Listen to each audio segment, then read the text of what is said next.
Hello viewers, আসসালামু আলাইকুম রহমতুল্লাহি বারাকাতু।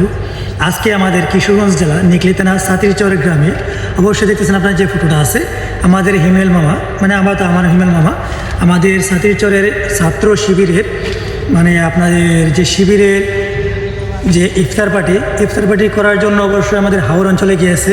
এই ইফতার পার্টিতে অবশ্যই না থাকতে পারায় অনেকটাই দুঃখ প্রকাশ করতেছি।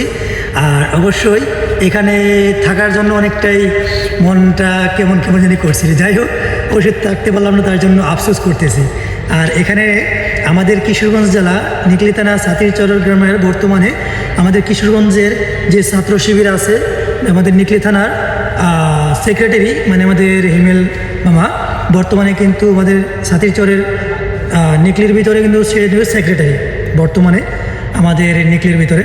তার জন্য অবশ্যই শুভকামনা রইল। আর অবশ্যই ছাত্র শিবিরের যে ইফতার পার্টি, মামা আপনি কিন্তু অবশ্যই আমার জন্য রাখা দিন, আর আমারটা পারলে বিকাশে পাঠাই দিন। এটা আপনার কাছে অবশ্যই আমার কাম্য রইল। আর অবশ্যই আপনাদের এই উদ্যোগগুলি অবশ্যই অনেককে দেখি অনেকটা ভালো লাগে। আর অবশ্যই আপনাদের জন্য ভালোবাসা ও দোয়া রইল।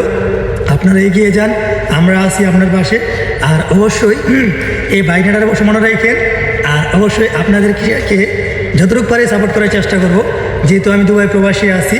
যদিও অবশ্য সাক্ষাৎকার করতে পারতেছি না, এবং কি সাথে সাথে যা নিজে যে কোনো মিটিং মিছিল বা কোনো প্রকার উদ্যোগে কোনো কিছু করতে পারতেছি না, তার জন্য অবশ্যই দুঃখ প্রার্থী। আর যদি কোনো প্রকার সমস্যা বা কোনো প্রকার প্রবলেমে পড়ি, অবশ্যই আপনাদেরকে জানাবো। আর অবশ্যই এই ধরনের কার্যক্রম আপনারা চালিয়ে যান। অবশ্যই আমরা আছি ছাত্র শিবিরের পাশে, জামায়াতের পাশে, এবং কি ছাত্রলীগের পাশে। সম্পূর্ণভাবে আমরা ছাত্র শিবিরের পাশে সবসময় আমরা আছি, 100% গ্যারান্টি সত্য। যতদিন অবশ্যই আছি ছাত্র শিবিরের পাশে আছি। এই জন্য শুভকামনা রইল আপনাদের প্রতি। আসসালামু আলাইকুম।